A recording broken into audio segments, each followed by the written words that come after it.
Ir nenoliedzami, ka ieguldīšana pēdējos gados kļūst aizvien populāra. Un daudziem cilvēkiem, kas iepriekš nav bijuši saistīti ar finanšu pasauli, uzņēmējdarbību, loģiski finanšu tirgiem, rodas interese kaut kā pavairot naudu, kas ir ārpus parastā bankas depozīta. Un tad jau loģiski pirmais solis, pie kā viņi nonāk, visdrīzākais būtu ieguldīšana.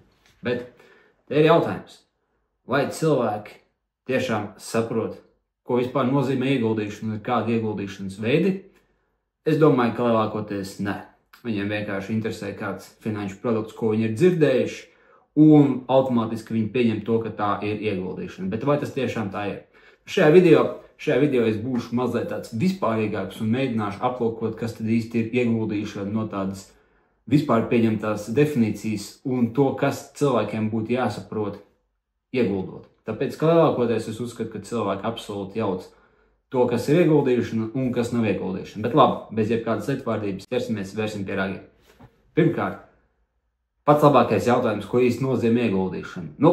Es esmu īstenībā šo tematu apspēlējis citos video, kurus es laikam salīdzinājis ieguldīšanu ar spekulācijām un tradingu un vēl nesko, bet īstenībā jāsaka, ka tā teorija un praksa mūsdienās ir ārkārtīgi izplūdusi, jo, ja tā pavisam godīgi, pēc tādas klasiskās definīcijas ieguldīšanas skaitītos darbību, kad jūs savus naudas resursus ieguldat aktīvos, kas jums ģenerēs kādu veidu naudas plūsmu.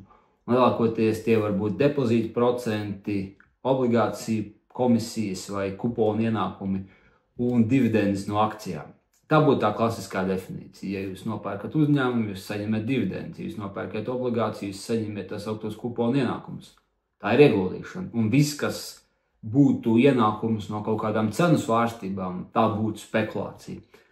Bet šādā gadījumā, ja kāds izpildītu to klasisko definīciju, tad pēc tās arī visi profesionāli investori skaitītos spekulanti, tāpēc, ka mūsdienās absolūti lielākais kāpums ir no nevis procentu ieņēmumiem, bet no aktīvu ilgtermiņa vērtības kāpuma.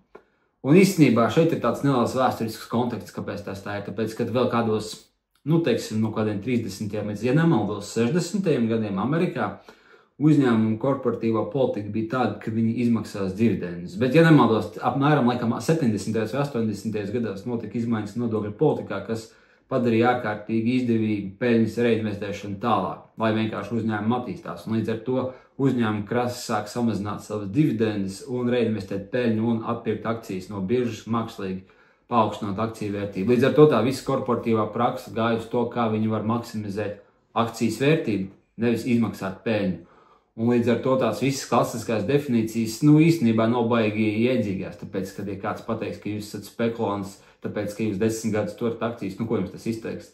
Tas īsti neizteiks neko, un tāpēc īstenībā, ko es ar to visu gribu pateikt? Es ar to visu gribu pateikt to, ka tāda klasiskā definīcija par ieguldīšanu īstenībā neko neizsaka, tāpēc, ka jūs varat saukt to, ko jūs darat, kā jūs gribat, ja jums gal galā ir viens mērķis nopelnīt un dabūt stabilu, paredzamu ienesīgumu no savu ieguldījumu. Un vai jūs viņu saucat par tradingu, par spekulāciju, par ilgtermiņa ieguldīšanu, īstermiņa ieguldīšanu, drošu ieguldīšanu vai kaut kādu aktīvu ieguldīšanu, tas būtībā neizsaka neko. Tāpēc mans nelielais noslēgums pēc tās vispārīgās teorijas par ieguldīšanu tāds, nomināli ieguldīšana skaitās metodi, vai kaut kāds process, kurā jūs ieguldiet savus līdzekļus aktīvos, kas jums dos kaut kādu veidu augļus, vai tie ir procenti, vai tie ir kuponi, vai tās ir dividendes, vai kaut kāda renta. Bet praksē mūsdienās tāpat neviens to neizmanto, jo ir mainījusies korporatīvā struktūra un visu peļņu investors, neinvestors būs no ilgtermiņa vērtības pieauguma. Tāpēc neieslīgstiet šādās definīcijās, bet tāpēc parunāsim par kaut ko praktiskāku.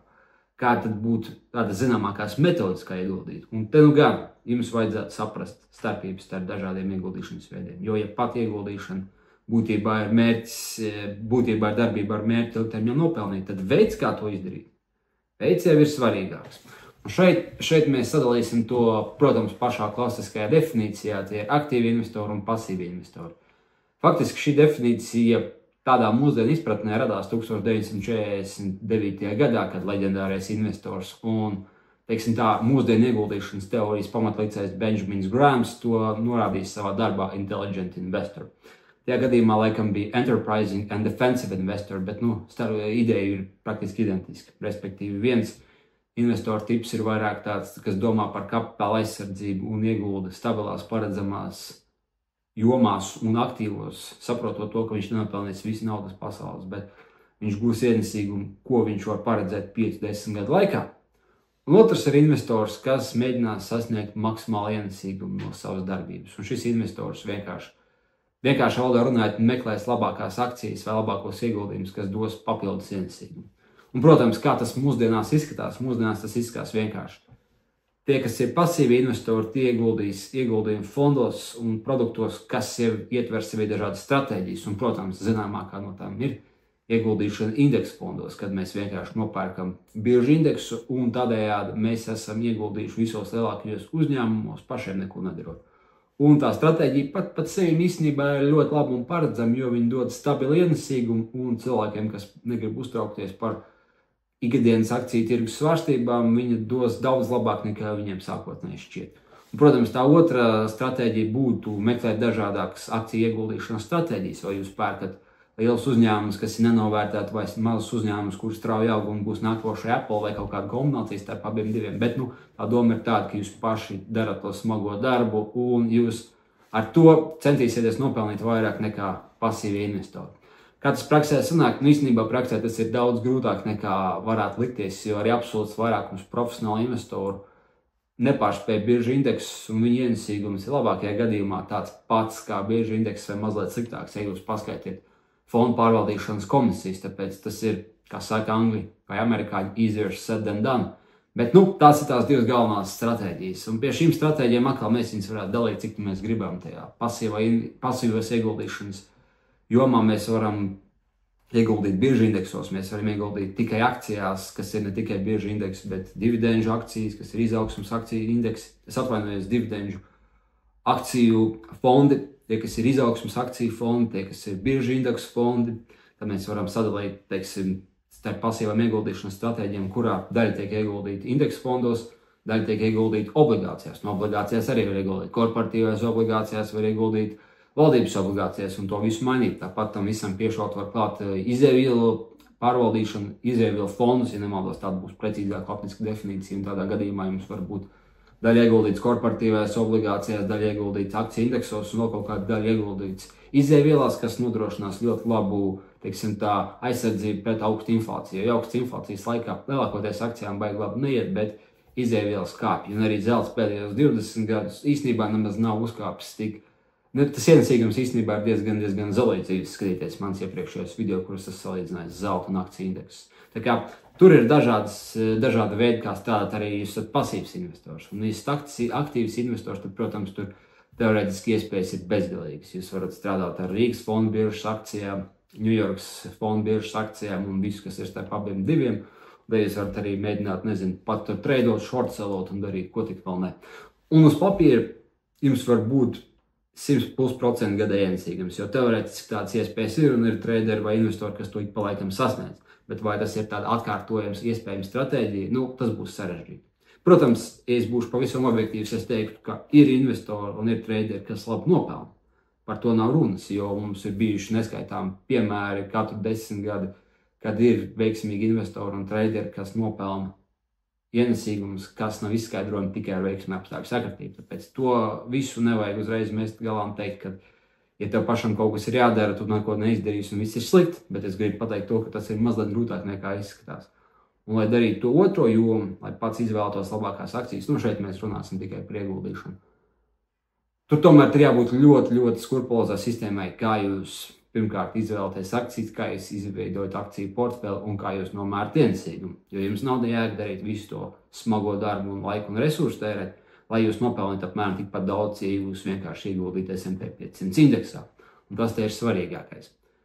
Tāpēc tas tāds vienkāršs uzskats par dažādiem ieguldījumu veidiem. Es ceru, ka jūs galīgi nesaputrojāties, ja jūs esat galīgi jauni šajā jomā un guvāt tādu vispārēju ieskatu. Tāpēc es tā rezumēšu par tiem ieguldīšanas veidiem, kad ir pasīvais ieguldīšanas veids, kad būtībā jūs nopērkat labākos fondus un īstenībā neko nedarat, bet jūs varat tēmēt uz aptuveni 10% gada ienesīgumu, kas ir daudz reižu labāks nekā depozīts un lielākā daļa obligāciju. Šeit tomēr nelielu mājas darbu vajag, lai saprastu, kādi ir labākie fondi un kādi ir labākie brokeri. Un vai jūs gribat ieguldīt tikai akcijās vai arī, teiksim, akcijās un obligācijās. Tā kā nav tā, ka tur vispār neko nevajag darīt. Bet Ja sākumā tas viss ir sakārtots un izdarīts, cilvēks, kas ir aizņemts profesionāls vai uzņēmējs, var vienkārši ik mēnesi ieguldīt konkrētu naudu un viņa kapitāla saugu. Un būtībā tas ir kaut kas mazliet līdzīgs tam, ko dara 2. un 3. līmeņa pensiju fonda Latvijā. Un otrs segments ir aktīva ieguldīšana. Aktīvā ieguldīšana ir tik vienkārši, cik tas ir iespējams tajā definīcijā. Jūs ieguldāt labākajos ieguldījumos, kas visdrīzākais, ka būs akcijas, ja mēs runājam par ieguldīšanu, un cenšaties nopelnīt daudz reižu vairāk nekā tad, ja jūs nopirkt biržu indeksus. Un te ir ļoti daudz stratēģiju, ir ļoti daudz pieeja, ir ļoti daudz metožu, un, teiksim tā, zaudētājs tas, kuram nav savējās, jo te jāsaprot viens, cik jūs tiešām gribat nopelnīt, un vai jums tiešām ir resursi un notestēta metode, kā to izdarīt. Ja jūs neesat 100 reizes nomērījis un pārbaudījis, vai tas tiešām strādā, labāk vienkārši ieguldīt pasīvu un par to aizmirstiet. Bet, kā tas notiek praktiski? Praksē, protams, notiek tā, ka visi to pilnībā ignorē, un ja cilvēkam ir kaut kāda nauda, teiksim, pāris tūkstoši, viņš drīzākais nopērk 1 vai 2 akcijas vai kaut kādu fondu, ko viņam kāds ir ieteicis. Un tad arī rodās pārpratumi no tā, ka ieguldīšana ir riskanti, ieguldīšana nedod tos ienesīgumus, kādi ir nepieciešami. Un tā problēma, protams, ir ne tajā, ka tās 1 vai 2 akcijas ir sliktas, bet problēma tajā, ka cilvēkam nav metode, kā viņš novērtē, vai viņš ieguldīs vai neieguldīs konkrētajā akcijā. Viņam nav sistēmas, kā viņš izveidos konkrētu akciju portfeli un ko viņš vispār ar to grib izdarīt. Ja jūs sākumā uzdosiet sev daudz un dažādas jautājumus par ieguldīšanu, tad jūs sapratīsiet to, ka pat atslēga slēpjas tajā, kāda ir jūsu vērtēšanas kritērija, kā jūs ieguldat, un pats galvenais, kāda ir jūsu ieguldīšanas mērķi. Tāpēc es vienmēr saku saviem klientiem, sāciet ar vispārīgām lietām, apzināties jūsu pozīciju, jūsu resursus un jūsu iespējas. Un tad no tā jūs varat saprast, vai jums ir labāks aktīvs ieguldīšanas plāns vai pasīvs ieguldīšanas plāns. Ja pasīvs, tad kā mēs ieguldam tur, ja aktīvs, tad kāda ir tieši jūsu ieguldīšanas stratēģija. Tāpēc sākumā atbildiet uz šiem visiem jautājumiem. Un ja jūs atbildēsiet uz tiem jautājumiem, tad jums neradīsies nekādas šaubu vai aizdomēnas par ieguldīšanu kā tādu, un jums būs ļoti labi un viegli noteikt, vai konkrēts ieguldījums, ko jūs esat redzējuši, vai gribat ieguldīt vai negribat, ir labs vai ir slikts. Tāpēc, teiksim tā, norazumēsim.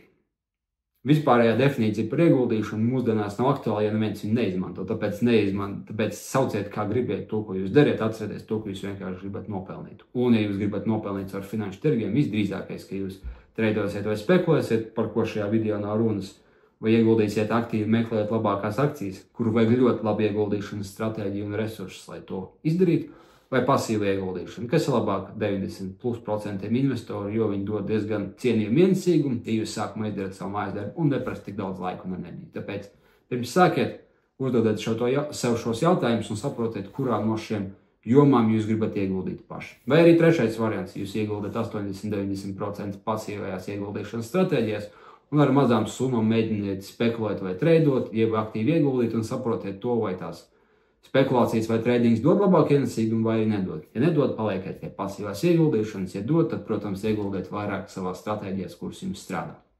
Tā kā tāds šis vispārējais video par ieguldīšanu, protams, mēs te neko tehniski neiemācījāmies, bet ik pa laikam ir nepieciešams atsvaidzināt savas zināšanas par vispārīgām lietām, jo tas tomēr, es uzskatu, ir pamats pirms mēs sākam iet pie kaut kā tehniska. Tā kā paldies par to, ka skatījāties, līdz nākošajam video.